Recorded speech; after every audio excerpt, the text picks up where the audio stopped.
Introduction to Robotics, Part 1. When Milo entered Ms. Morales' classroom, he got excited as he noticed the questions written on the board. When you think of a robot, what comes to mind? Is the robot you considered more like a human or a machine? Just what is a robot, anyway? Robots, Milo thought. That's a topic I think I will enjoy. His mind raced as he tried to settle on just one robot to describe. He had collected and played with robotic toys since he was 4 years old. From the first time he watched the movie Robots, Milo was fascinated with robotics. He couldn't wait for class to begin. Angelina's response to seeing the questions on the board about robots was not quite as enthusiastic as that of her friend Milo. As Angelina walked into the room in front of Susie, she turned around and said, "Robots? Who cares about robots?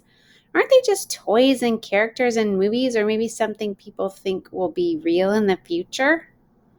Susie responded, "I bet Milo's excited about this topic. He loves robots.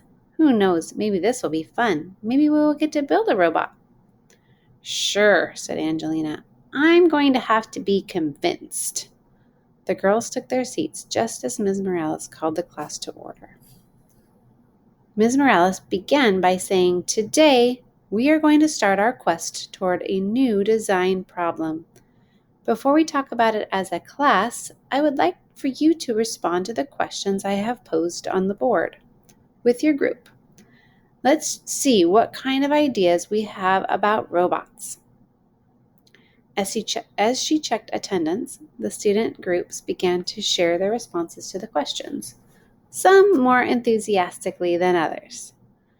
After about 5 minutes of group discussion, Ms. Morales brought the class back together to share ideas. As the class discussed their knowledge of robots and even some misconceptions people have about robots, the excitement began to grow. "My dad operates a robot that paints cars as they go through the assembly line," Sean shared. "They have the painting robot in a big booth so that paint does not get sprayed all over the factory." Angelina asked, "Have you seen this robot?" "Yes," replied Sean. "My dad took us on a tour. It is really cool to watch the car being painted by robotic arms while the operator works outside the booth and stays completely clean. In fact, many robots work on the cars as they go through the assembly line." Susie commented, "I always thought a robot had to look more like a human. I'd love to see what a robotic arm looks like and how it works." Another student described a robotic vacuum cleaner that moves around the room using sensors to avoid furniture and walls. Milo added, "I need one of those at my house. Just think, I could play video games while the robot cleaned my room." As the students continued to share what they knew about robots, Ms. Morales asked the class to consider what they wanted to learn about robotics. At this point, even Angelina was starting to join in as students enthusiastically listed what they would like to learn. "We are going to use our digital devices to research robotics," Ms. Morales announced as the discussion was coming to an end. It didn't take long for the students to dive into exploring robotics. In fact, the time allotted for research ended far too quickly for the class. "Can we spend 15 more minutes on this research?" Angelina asked. "I just found this amazing robot that can be used to clean up hazardous wastes. I had no idea that robots were really useful and not just something for the movies." Angelina, your comment leads us directly to our design problem. You are going to design a robot that can remove hazardous waste from an area. An example of using robots to clean up after a natural disaster comes from the aftermath of a 2011 earthquake and tsunami in Japan. Dealing with hazardous materials from the Fukushima Daiichi nuclear power plant has been a critical part of the cleanup process. From this disaster, we find a great example of how robots can be used to do work that is far too dangerous for humans. Ms. Morales shared the following information about the use of robots in cleaning up this disaster. On March 11, 2011, Japan faced disaster from a major 9.0 magnitude earthquake and a resulting tsunami. One of the dangerous results of this natural disaster was the devastation to the Fukushima Daiichi nuclear power plant. While the nuclear reactors did not suffer major damage from the earthquake, the tsunami that followed proved to be disastrous. The tsunami covered the pumps with seawater.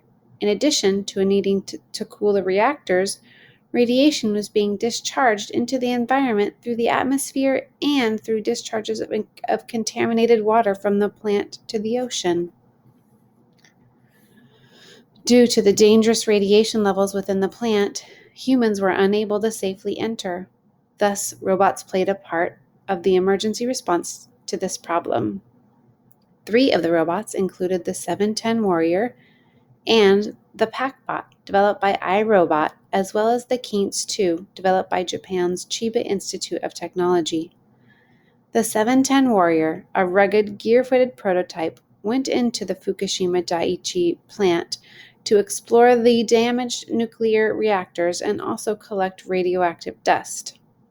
The 710 Warrior can perform much like a firefighter, as it can carry hoses, climb stairs, work underwater, and maneuver over obstacles. This robot can also carry up to 200 pounds. Live video data collected through the camera sensor can be transmitted back to the controller over a wireless range of about 200 feet. While the PackBot has been used to defuse bombs in military pursuits, its use at the Fukushima plant was primarily surveillance and reconnaissance, using its sensors to detect temperature, radiation, toxic chemicals, and environmental oxygen levels. The PackBot can then transmit the data to the controllers in real time. The PackBot and the 710 Warrior robots were the first robots to enter the disaster site at Fukushima. Another robot used in addressing this disaster is the Keats 2, which can be remotely controlled from a distance as far as 1.5 miles away from the site. The first version of this Japanese robot actually got stuck within the nuclear plant. An upgraded robot was developed that includes cameras, hygrometers, and thermometers among its sensors. This robot was used to monitor levels of radiation and collect samples from the reactor. After discussing the use of robots at the Fukushima Daiichi nuclear plant, Ms. Morales introduced the robotic design problem for the class. You will design a robot that can remove dangerous waste from a disaster site, Ms. Morales began. As soon as she handed out the design problem to the students, they began to consider the criteria and constraints they would need to follow.